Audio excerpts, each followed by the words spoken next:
नमस्कार, मैं इस वक्त मौजूद हूँ उत्तर पूर्वी जिला के गोंडा विधानसभा में।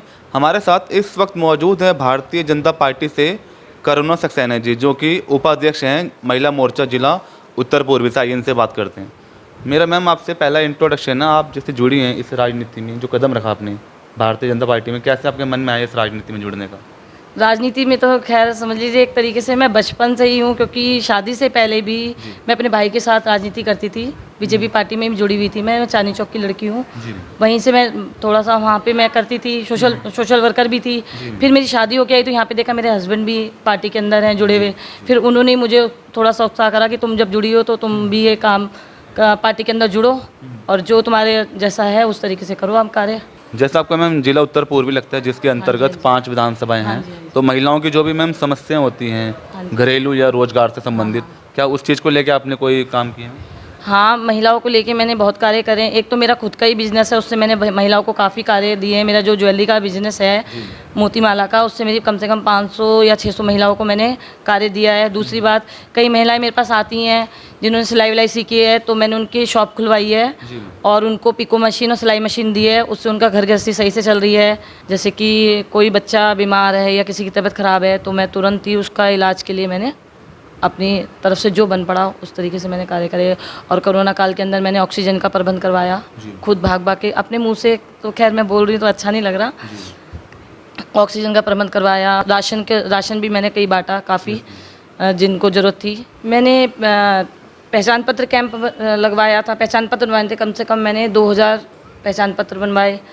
और विधवा पेंशनें बनवाई मैंने। और क्या कहते हैं, कई बच्चों के एडमिशन करवाए स्कूल में, सरकारी में भी करवाए, प्राइवेट में भी करवाए। और क्या कहते हैं, लोन दिलवाया मैंने अपने उससे लोन दिलवाया। कम से कम 25 महिलाओं को मैंने लोन दिलवाया। उस लोन से ज़्यादा का तो नहीं, खैर 20,000 तक का लोन दिलवाया मैंने। तो उससे महिलाओं ने अपनी शॉप, किसी ने अपने दुकानें भरी, कि कईयों ने अपनी शॉप खोली। रोज़गार का हाँ जरिया दिया उन लोगों को, क्योंकि परेशान थी वो महिलाएँ। किसी के हस्बैंड नहीं थे तो उनको रोज़गार करवाया। कि किसी ने अपनी सिलाई की शॉप खोल ली, मशीन लेके। इस तरीके से मैंने कार्य करे। अच्छा, गोंडा विधानसभा के अभी के जो विधायक हैं अजय महावर जी मैम, जब से वो जीते हैं, उन्होंने अब तक क्षेत्र में क्या काम किया? उनकी तो बात ही बिल्कुल अलग है। उन्होंने, वो तो नंबर 1, तो आपने सुनने में आया होगा, वो तो वैसे भी हमारे जो विधायक हैं दिल्ली के सबसे नंबर 1 विधायक हैं इस टाइम। और उन्होंने उनसे मैं कुछ भी कार्य के लिए कहती हूँ तो मेरा कार्य तुरंत होता है।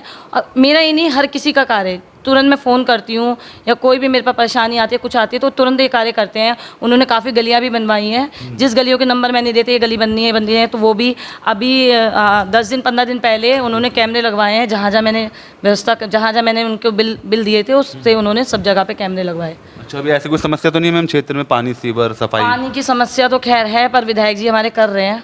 अच्छा, एमसीडी चुनाव को लेकर मैम बात कर लेते हैं। जैसे चुनाव की प्रक्रिया शुरू हो चुकी है इस समय, तो चुनाव में क्या इस समय लगता है एमसीडी में किसकी सरकार बन रही है? अब देखिए ना, केजरीवाल ने तो पूरी दिल्ली को शराब की नगरी बना दिया है।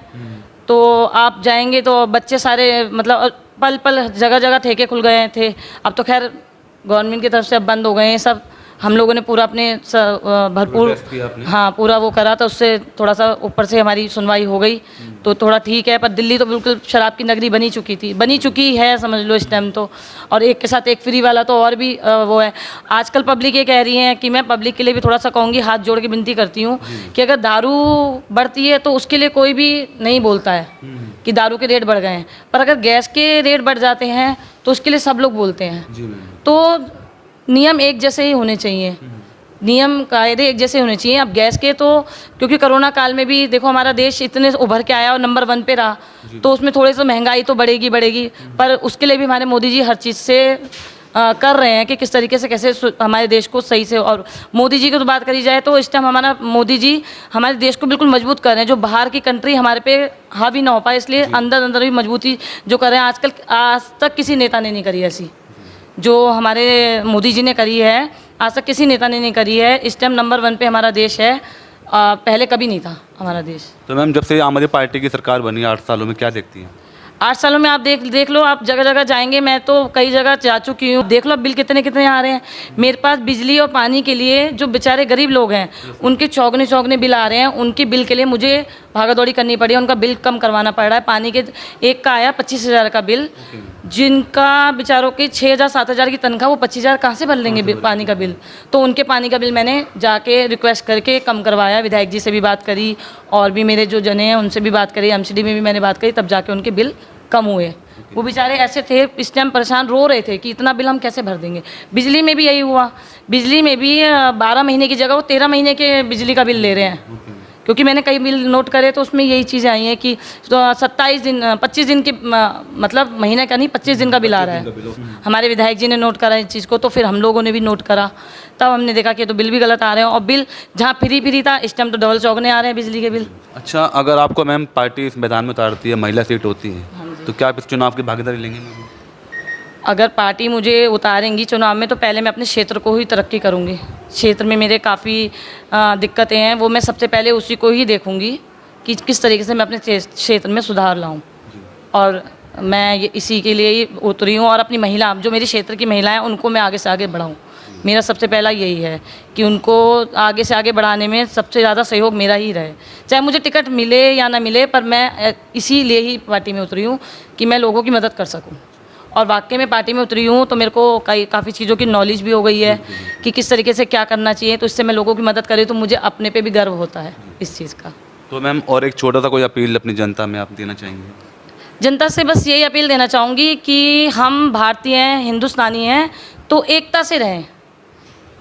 जब तक हमारे में एकता नहीं आएगी, हमारे धर्म में एकता नहीं आएगी, तब तक हम ऊपर नहीं उठ सकते हैं। तो एकता सबसे पहले आनी चाहिए, हमारे धर्म के अंदर एकता सबसे पहले आनी चाहिए, तभी हम ऊपर उठ पाएंगे। आपने देखा होगा ना, अकबर ने राज क्यों करा? इसीलिए तो करा क्योंकि एकता नहीं थी हमारे देश में। और अंग्रेज़ राज क्यों करके चले गए? फूट डाल और शासन करा था उन्होंने भी। इसी वजह से मैं कहती हूँ कि हमारे को एकता में रहना चाहिए। जितने भी हमारे भारत के देशवासी हैं, सबको एकता के साथ रहना चाहिए, और जो अच्छा है, जो सही है, उसको बढ़ावा देना चाहिए। अच्छा, त्यौहार के मौके पे एक छोटा सा और कोई संदेश देना चाहेंगे? त्यौहार पे मैं यही कहना चाहूँगी, पहले तो ये दशहरे की मैं आप सभी को शुभकामनाएं देती हूँ। मैं करवा चौथ की बहुत बहुत शुभकामनाएं देना चाहूँगी, दिवाली की भी शुभकामनाएं देना चाहूँगी। आप सब लोग खुश रहें, माता रानी सब पे कृपा बनाए रखें, हमारे क्षेत्र के सभी वासियों को अच्छे से अच्छी तरक्की मिले। जो पिछले कोरोना काल में ऐसे सबको दिक्कतें आई, आगे ना आए। मैं बस यही सबसे प्रार्थना करती हूँ, माता रानी से, प्रभु श्री राम से यही प्रार्थना करती हूँ। धन्यवाद। Thank you. तो ये हमारी सीधी बात करुणा सक्सेना जी से, स्टार सिटी के साथ मैं जितेंद्र गुप्ता।